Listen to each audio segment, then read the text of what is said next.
what on me?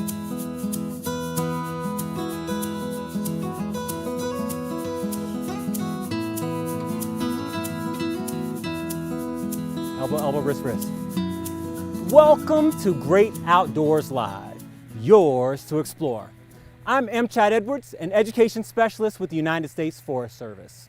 Now, the USDA Forest Service manages 193 million acres of national forests and grasslands across the country. Right now, I'm honored to be your host for the day.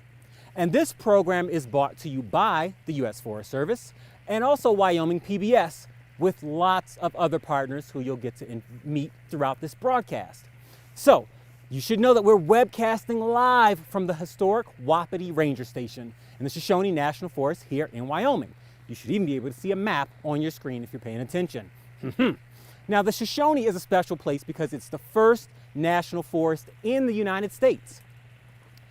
Behind me, you can see the Wapiti Ranger Station, which was built back in 1903.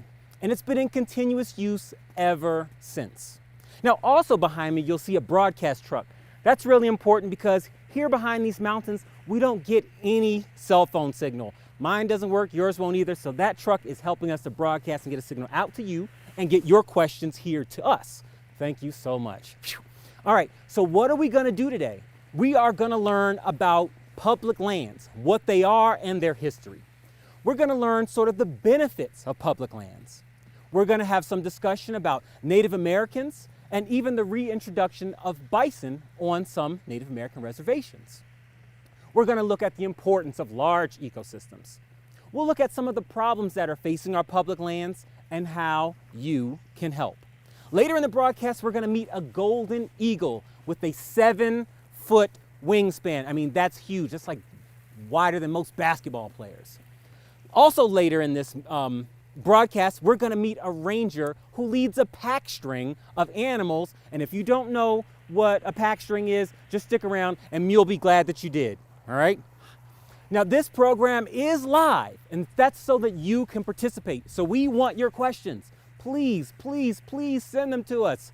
You can go to our website at www.greatoutdoorslive.org, or you can email them at the address on your screen. Just notice that says field trips. Okay, it's important, put that S in there. Or if you're in the Facebook environment, we take your questions there also, all right? We have a great team answering your questions online. Scientists galore. We have everything from wildlife biologists, botanists, to educators, and a whole variety of professions. Now, here they are. You should see them in a picture because they're not all here with us. They're somewhere else helping to answer questions online. But here right now, we have David Diamond with the Greater Yellowstone Coordinating Committee. David, hey. And we also have Sandy Frost with the U.S. Forest Service, who I get to work with a good little bit. Look at this weather, though. Who could have asked for a more pretty scene? It's a little cold out here, but man, the snow is just making it perfect, I've got to say. There's no such thing as bad weather as long as you're dressed for it, right? All right, so hey, let's also give a quick wave to Miss Jessica Dominic from the Wapiti School and her students. Hey, we're gonna check back in with you guys in a little bit to see what you're doing here in this outdoor classroom. So you can keep doing what you're doing. We'll come right back to you, all right?